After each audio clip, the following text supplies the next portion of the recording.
I'll get right to the point.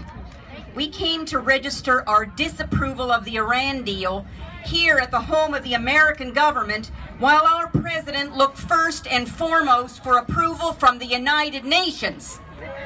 We believe the national security interests of the United States should be decided by the democratically elected representatives of the United States, not by anti-democrats like Russia and China at the Security Council.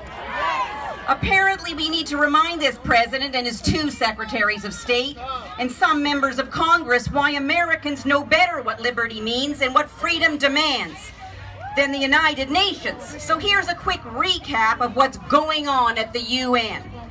While Americans want to get in the way of the leading state sponsor of terrorism, at the United Nations they cannot even define terrorism.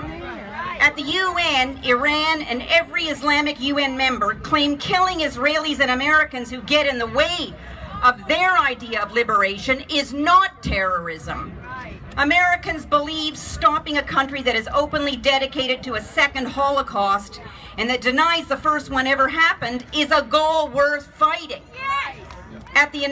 Fighting for. At the United Nations, demonizing and delegitimizing the Jewish state is the goal they're fighting for. The only country that the UN's top women's rights body annually condemns for violating women's rights is Israel, while Iran is a member of the body and Sudan its vice chair. So we are here to ask, how dare our president put us second to this United Nations? How dare he believe Congress is an afterthought? How dare he think UN approval and congressional disapproval is good enough? Furthermore, not only did our president give the United Nations the first word, his deal gives the International Atomic Energy Agency the last word.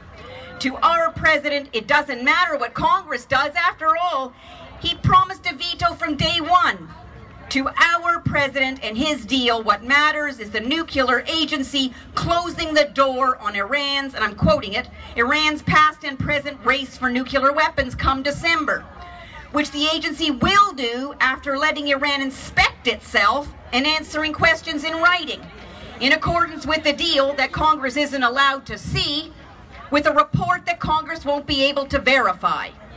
Outsourcing America's national security to the United Nations and the IAEA is not right, it's not safe, it's not American. And our president thinks Americans' views on the deal don't matter and that Congress is irrelevant. Prove him wrong. The world's leading state sponsor in terrorism seeks the world's most dangerous weapon and is publicly committed to genocide. All American voices matter, today more than ever before, so we demand that Congress get it right. So I ask you, who should be deciding what we need to protect America? The United Nations? No! The IAEA? No! Or the people of the United States of America?